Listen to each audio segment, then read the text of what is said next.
आज के इस वीडियो में बात करेंगे प्रश्नावली 1.5 के बारे में।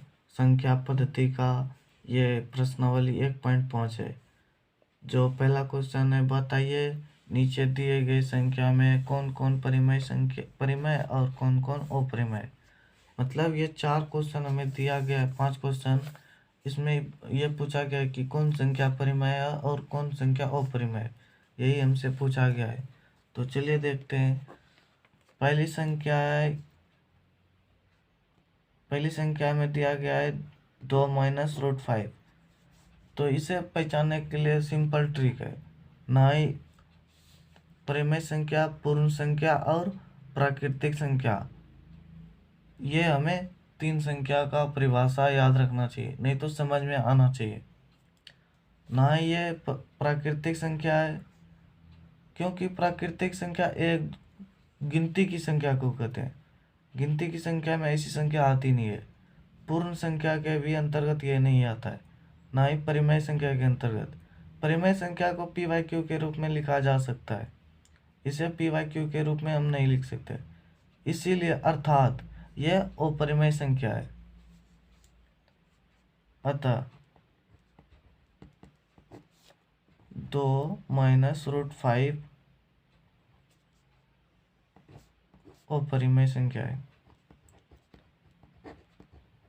अपरिमेय संख्या है। दूसरी संख्या में दिया गया है 3 प्लस रूट 23 ब्रैकेट बंद माइनस रूट 23। तो लिखते हैं इसको सॉल्व करके। तो इस ब्रैकेट को खुलने का देख रहे हैं कि ये ब्रैकेट हमें खुल रहा है, तो इस ब्रैकेट को हम खोल देंगे। 3 plus root 23 minus root 23। Root 23 minus में है, रूट 23 प्लस में है, तो ये दोनों अपने आप को ख़त्म कर लेगा, मतलब ये दोनों कैंसिल हो जाएगा। तो बचा हमें क्या है, 3 प्राकृतिक संख्या भी है, पूर्ण संख्या भी है और परिमेय संख्या भी है। क्योंकि 3 के मतलब 3/1 भी लिख सकते हैं इसको, इसे हम पी वाई क्यू के रूप में भी लिख सकते हैं 3 को। तो अतः यह परिमेय संख्या है, परिमेय संख्या है।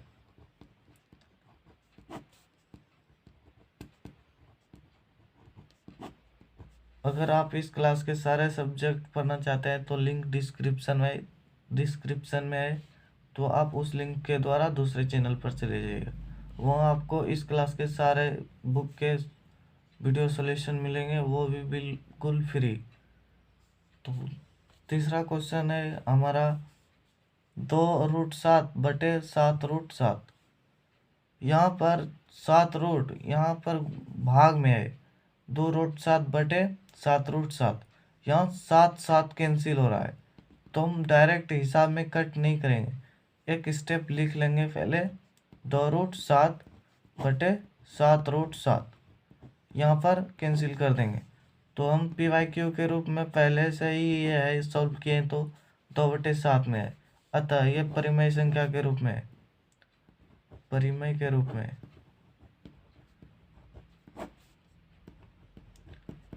ये परिमेय संख्या के रूप में है। दूसरा है 1/√2। ये पी वाई क्यू के रूप में है, लेकिन यहाँ √2 है। √2 यहाँ पर ना ही प्राकृतिक संख्या है, ना ही पूर्ण संख्या, ना ही परिमेय संख्या, इसीलिए ये अपरिमेय संख्या है। तो एक स्टेप लिख के 1/2√2 लिख देंगे अपरिमेय संख्या।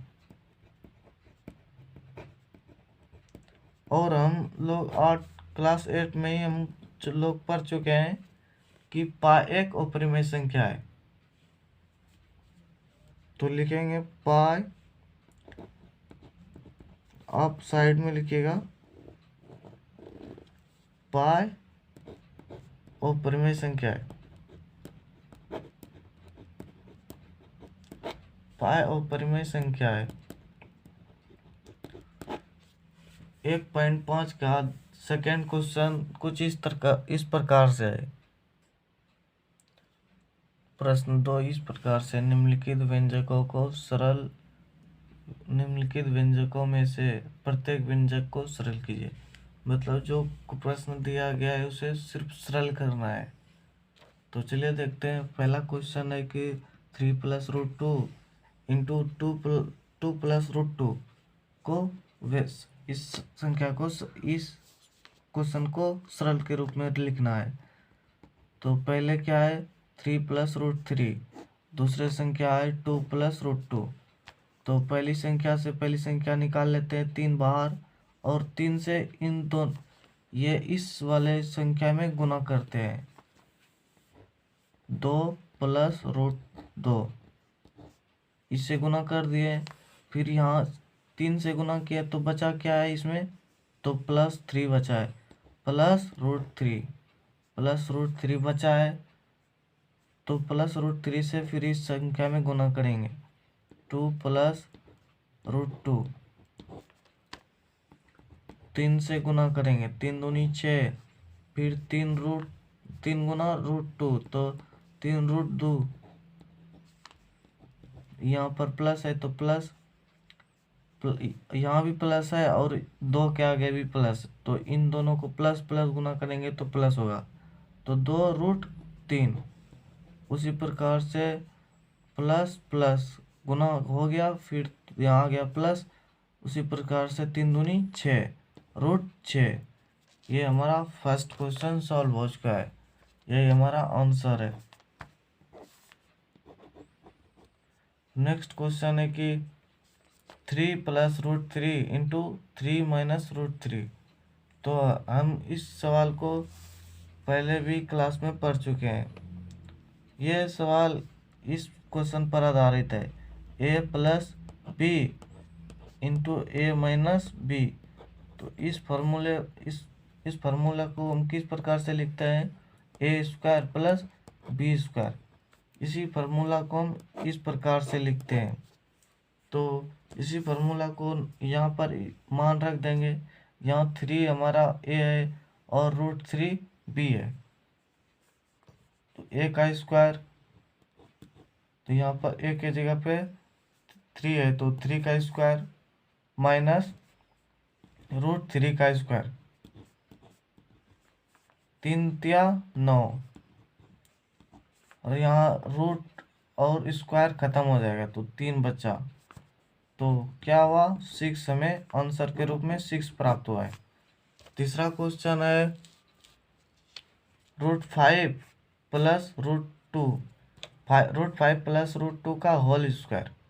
तो हम इस सवाल को ये a + b के होल स्क्वायर के रूप में ये हिसाब है। तो इसका सूत्र हमें पता है, a² + 2ab + b²। इस सूत्र को हम इस प्रकार से भी लिखते हैं, a² + b² + 2ab। अगर 2ab को हम आगे भी कर देंगे तो कोई दिक्कत नहीं है, हमें जिस प्रकार से आसान लगेगा उसी प्रकार से हम लिखेंगे।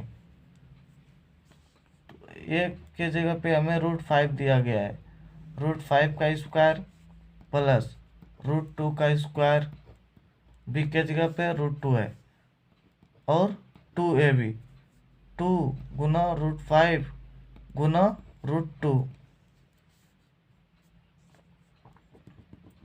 5² √5²। यहाँ रूट और स्क्वायर खत्म हो जाएगा तो 5 बचेगा, यहाँ भी स्क्वायर और रूट खत्म हो जाएगा तो 2 बचेगा। उसी प्रकार से प्लस, यहाँ पर कोई भी संख्या एक समान नहीं है इसलिए रूट रह जाएगा, 5 दूनी 10, 2√10। ये संख्या दोनों एक जैसा है तो इन दोनों संख्या को हम जोड़ देंगे, 5 2 7, 7 + 2√10। ये हमारा आंसर हो गया। दूसरे क्वेश्चन का चौथा क्वेश्चन ये है कि चौथा क्वेश्चन देखते हैं, √5 - √2 ब्रैकेट बंद, √5 + √2। यह भी क्वेश्चन इसी सूत्र पर आधारित है, a+b का होल स्क्वायर और a-b का होल स्क्वायर, तो a² + b²। तो यहाँ पर √5 का स्क्वायर करेंगे, √5 का स्क्वायर माइनस √2 का स्क्वायर, स्क्वायर और रूट खत्म हो जाएगा, यहाँ भी स्क्वायर और रूट खत्म हो जाएगा। तो 5 में 2, पहले 5 - 2 लिख देंगे, फिर हम आंसर लिख देंगे। 5 में 2 गया तो 3 बचा, ये हमारा आंसर हो गया। तो तीसरा क्वेश्चन है, तीसरा क्वेश्चन आपको सिर्फ समझा देता हूँ। तीसरा क्वेश्चन हमें दिया गया है, आपको याद होगा कि पाई को एक वृत्त की परिधि मतलब एक संख्या पाई दिया हुआ है। वृत्त की परिधि मतलब किसी वृत्त की परिधि जो है ना, सी हमें दिया गया है, परिधि हमें सी दिया गया है,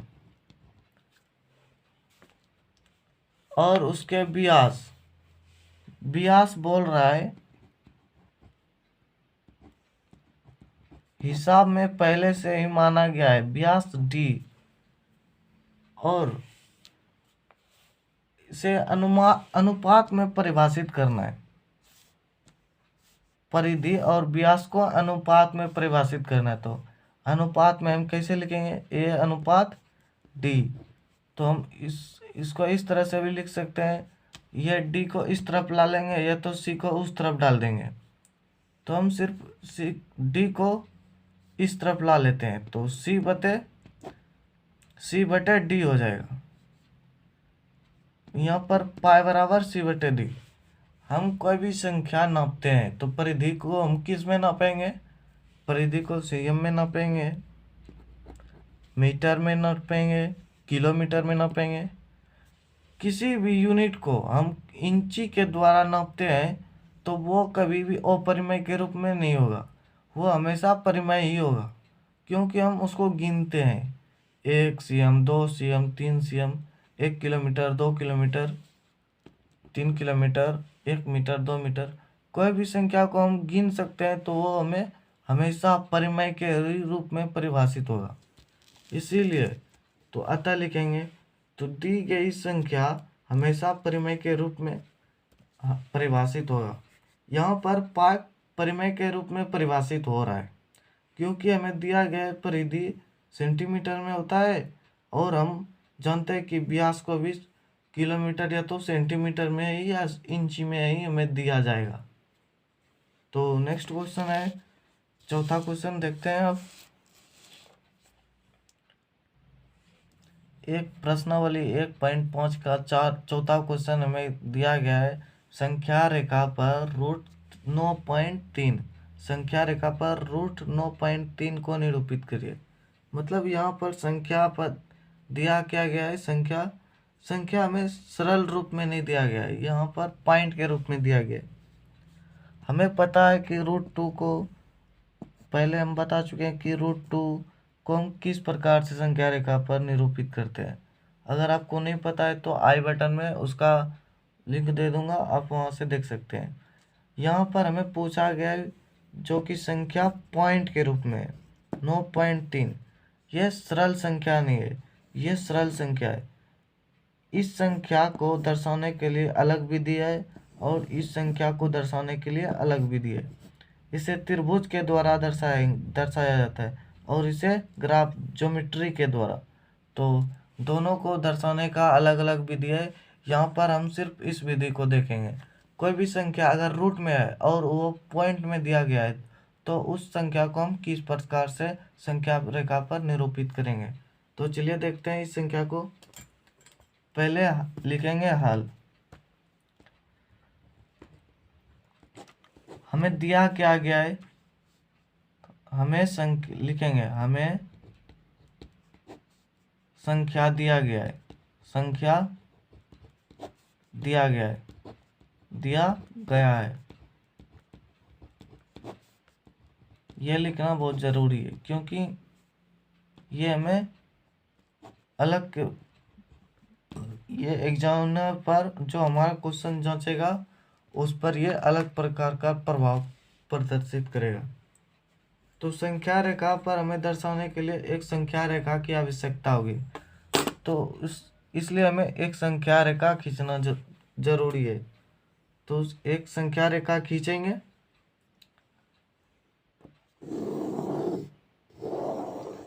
ये संख्या रेखा हम खींच लिए।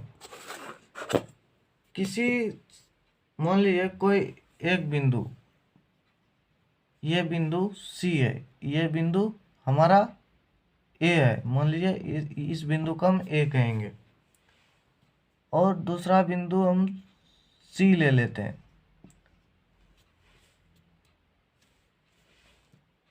दूसरा बिंदु सी ले लिया। अब इसी बिंदु से, बिंदु सी से एक इकाई की, मतलब 1 यूनिट, 1 यूनिट मतलब बोले तो इस इंची के द्वारा 1 सेंटीमीटर या 1 इंच का हम माप लेंगे इस बिंदु सी से। तो बिंदु सी से 1 इंची का माप लेके वहाँ पर संख्या हम डी निरूपित कर देंगे। यहाँ पर हम इस बिंदु को हम डी से सूचित कर देंगे। अब इस संख्या को बिंदु ए और बिंदु दो डी, बिंदु ए और बिंदु डी, इन दोनों को हम 2 बराबर भागों में बांटेंगे। 2 बराबर भागों में बांटने के लिए हमें कुछ इस प्रकार से बिंदु डी पर पहले रखेंगे कंपास को, फिर यहाँ पर एक कट, यहाँ पर एक कट। उसी प्रकार से बिंदु ए पर अब डालेंगे। बिंदु ए पर रखेंगे, फिर यहाँ से एक कट मारेंगे और यहाँ से एक कट। इन दोनों बिंदु को, बिंदु एक यहाँ प्राप्त हुआ है और बिंदु एक यहाँ प्राप्त हुआ है, इन दोनों बिंदु को हम मिलाएंगे। मिलाएंगे तो हमें ये दोनों, ये संख्या रेखा 2 बराबर भागों में बट जाएगा। अब दोनों बराबर भागों में बट चुका है, तो हम इस नाप से अब इस बिंदु को हम ओ मान लेते हैं। इस बिंदु को ओ मान लेंगे और इस बिंदु की त्रिज्या लेकर बिंदु ओ और बिंदु ए या बिंदु डी को मानकर एक त्रिज्या खींचेंगे और इसको अर्धवृत्त में परिवर्तित कर देंगे। अर्धवृत्त में परिवर्तित करेंगे। यहाँ पर एक अर्धवृत्त हम लोग खींच चुके हैं, और यहाँ पर जो एक इकाई अधिक हम बड़ा किए थे, वहाँ पर एक 90 डिग्री का एंगल बनाएंगे। 90 डिग्री का एंगल,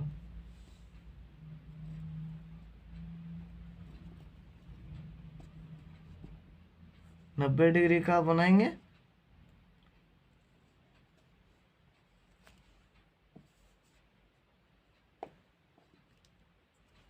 यहाँ हमारा 90 डिग्री बन के तैयार हो चुका है।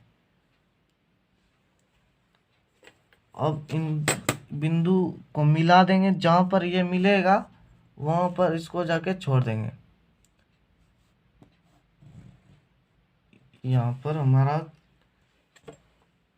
अर्धवृत्त को यहाँ पर टच करता है। आप ठीक से खींचेगा इस बिंदु पर। इस बिंदु को मान लेते हैं हम ई। कोई भी संख्या अगर सिर्फ रूट में दिया गया, वो पॉइंट में नहीं है, मान लीजिए √5, यहाँ पर ये √5.3, √5 और √3 में दोनों में अंतर है। तो √5 में संख्या, √5 को संख्या रेखा पर दर्शाने के लिए हमेशा बड़े वाले 90 डिग्री की जरूरत पड़ती थी। लेकिन यहाँ पर हम क्या करेंगे, बिंदु सी और बिंदु ई, ये बिंदु ई, इसको त्रिज्या मानकर फिर एक टुकड़े टुकड़े लकीरों द्वारा संख्या रेखा पर अंकित कर देंगे। बिंदु सी और बिंदु ई, बिंदु सी और बिंदु ई, ये हमें त्रिज्या प्राप्त हो चुका है। अब इस संख्या को हम टुकड़े टुकड़े लकीर द्वारा प्रदर्शित करेंगे। कहाँ पर? संख्या रेखा पर। यह जो बिंदु हमें प्राप्त हुआ है इसे हम बिंदु Q मानेंगे। Q, तो इस बिंदु पर हमें क्या प्राप्त हुआ है? बिंदु Q पर √9.3, √9.3 हमें कहाँ प्राप्त हुआ है? बिंदु Q पर।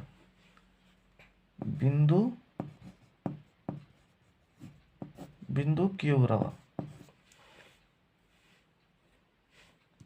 इसी प्रकार से लिखते हैं।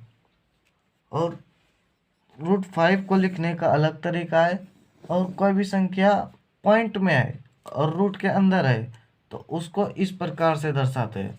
और कोई संख्या रूट के अंदर है, सिर्फ वो संख्या में है, वो पॉइंट में नहीं है, पॉइंट वाले संख्या के रूप में नहीं है, तो वो अलग तरह से दर्शाया जाता है।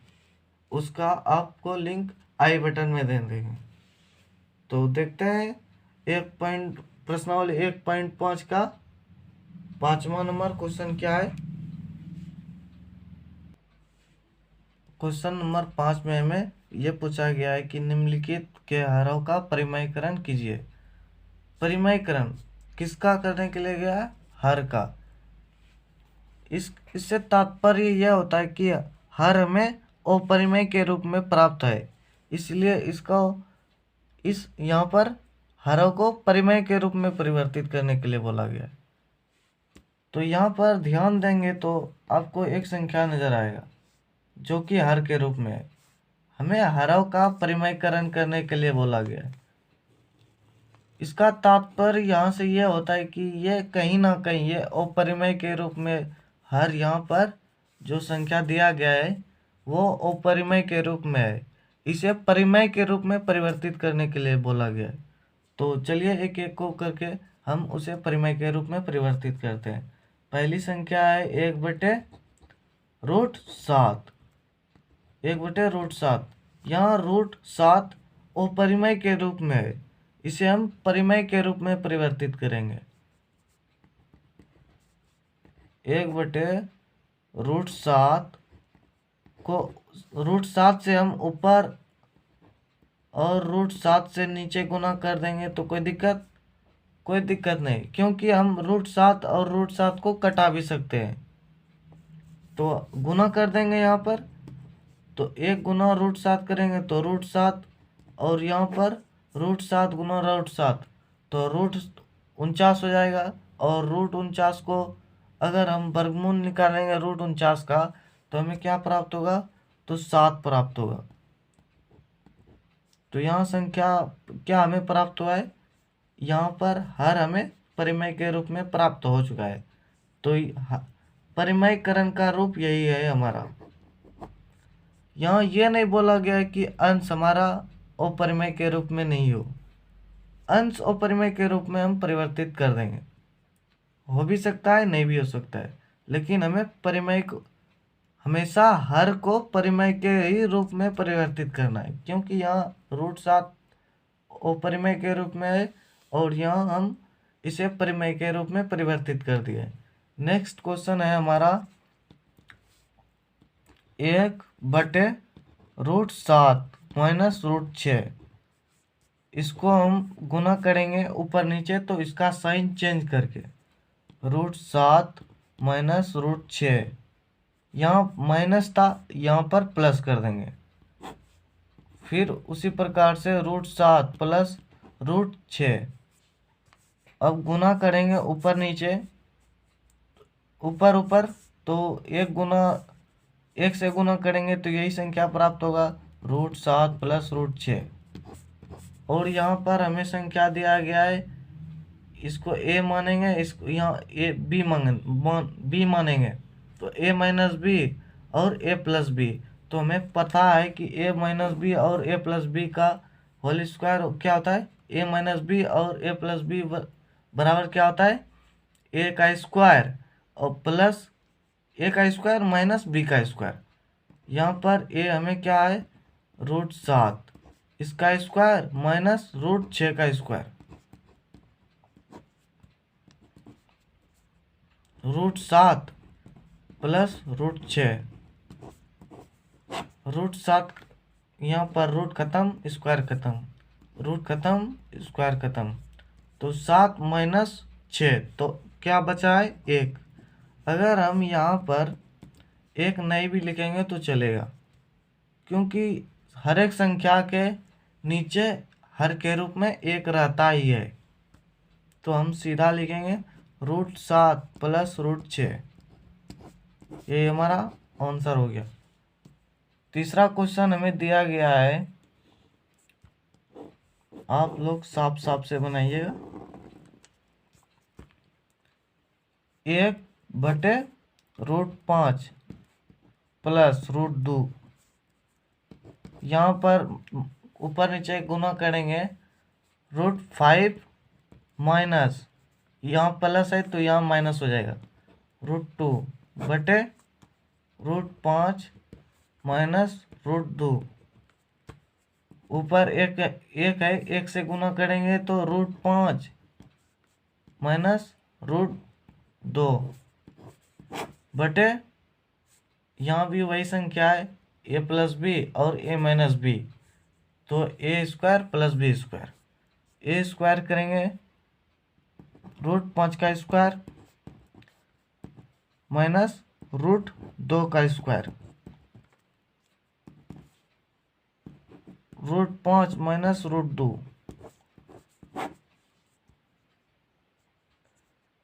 5 का √5 का स्क्वायर करेंगे तो 25, 25 का वर्गमूल 5, यहाँ √2 का स्क्वायर करेंगे तो 4, √4 और √4 का वर्गमूल 2, तो √5 माइनस √2 बटे 3, यही हमारा आंसर हो गया। अगर आप इस क्लास के सारे सब्जेक्ट के वीडियो लेक्चर फ्री में, मतलब सारे सब्जेक्ट पढ़ने चाहते हैं वो भी फ्री में, तो लिंक डिस्क्रिप्शन में है, वहाँ से आप दूसरे चैनल पर चले जाएगा, वहाँ पर आपको इस क्लास के सारे सब्जेक्ट के नोट्स, मतलब सारे सब्जेक्ट के वीडियो लेक्चर आपको बिल्कुल फ्री मिलेंगे। Thanks for watching this video, मिलते हैं नेक्स्ट वीडियो में।